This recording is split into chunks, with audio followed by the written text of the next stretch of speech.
Trusting God when business gets hard. This is what we're going to be talking about today. Trusting God when business gets hard.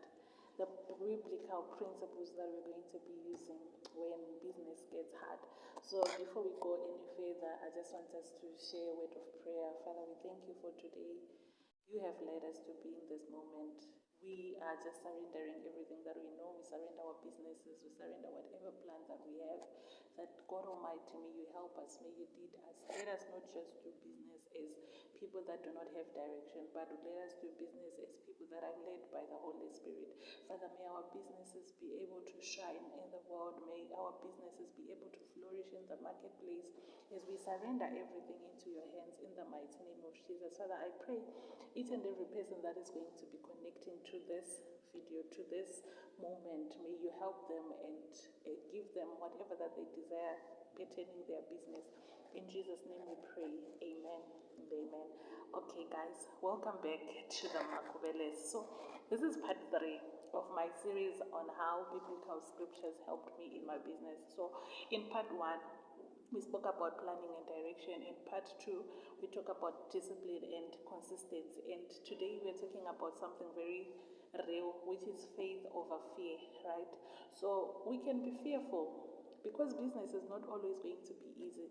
There are moments when fear will try to stop you. Sometimes you'll be selling your products and then you realize that, the next person that is selling next to you is selling a better product or the same product, but they're actually getting clients and you are not getting clients. Now you're fearful that are you supposed to go into the marketplace or you're not supposed to go into the marketplace. So you end up being fearful and you don't know what to do at the end of the day. So I'm just here to encourage you on what you can do with regards to this case. So the first scripture that you can apply is Isaiah 41 verse 10, which says that do not fear, for I am with you. I will strengthen you and help you.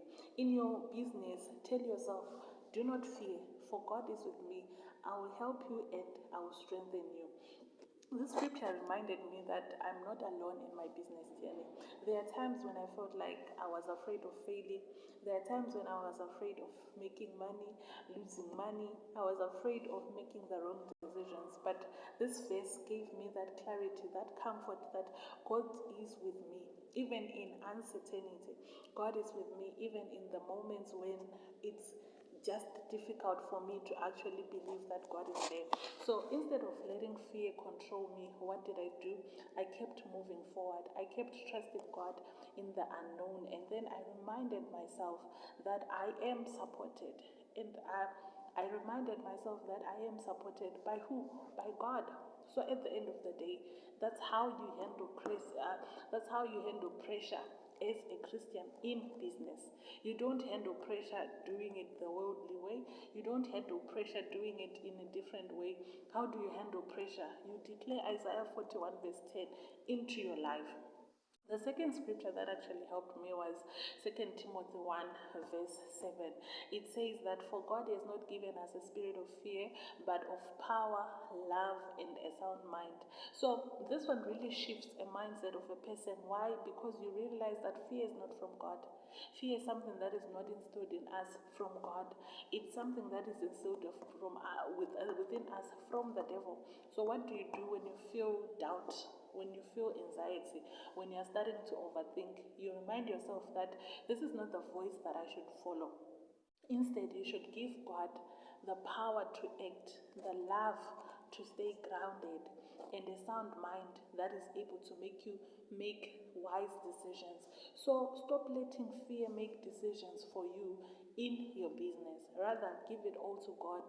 Keep on declaring this scripture, 2 Timothy 1 verse 7 into your life. And then the third scripture that actually helped me was Joshua 1 verse 9, which goes on to say that be strong and courageous, for the Lord God is with you wherever you go. So this scripture actually can become your motivation. It became my motivation because courage doesn't mean you're not afraid. Courage doesn't mean you are not scared. It means that even if you're scared, you move forward anyway. So in my business, I learned that you feel fear sometimes. You'll be unsure at most times. But then at the end of the day, when you're unsure, what do? Do you move or do you stay stuck? So I'm choosing to move. I chose to move. There were times when I would post content. I always talk about this. I would post content and I'll get 0 views. But in the next day, you will find me still making content, because I know that at the end of the day, I'm not just doing it for views today, I'm doing it for views tomorrow, and I know that my business is going to prosper. So, real life applications of what we just talked about. How did this actually help me in my business? So, this is what changed. I started taking bold steps. Number one, I stopped overthinking every decision that I make. I push through fear instead of avoiding it. And you trust God even when the results are not clear. You trust who is leading your life when the results are not clear. And slowly you become confident, not because everything is perfect, but because you know that God is with you in this moment in your business. So if you're feeling fear right now, if you're feeling fearful in your business right now, or you're starting business and you're so scared, like how am I going to get clients or all those things, I want you to remember that fear will always be there, but you don't have to follow it. I want you to choose faith. I want you to trust God, and I want you to keep moving forward. So if this video actually spoke to you, I want you to give it a like, a comment, and subscribe to our channel. Follow us on our social media platforms, Makubelezo on Instagram, TikTok, Facebook. We are everywhere, and any way that you can find us, you'll find our videos. So get ready for part 4. I'm going to also be sharing part 4, and you guys, you can just comment faith if you are choosing faith over fear today. Have a blessed day. Bye.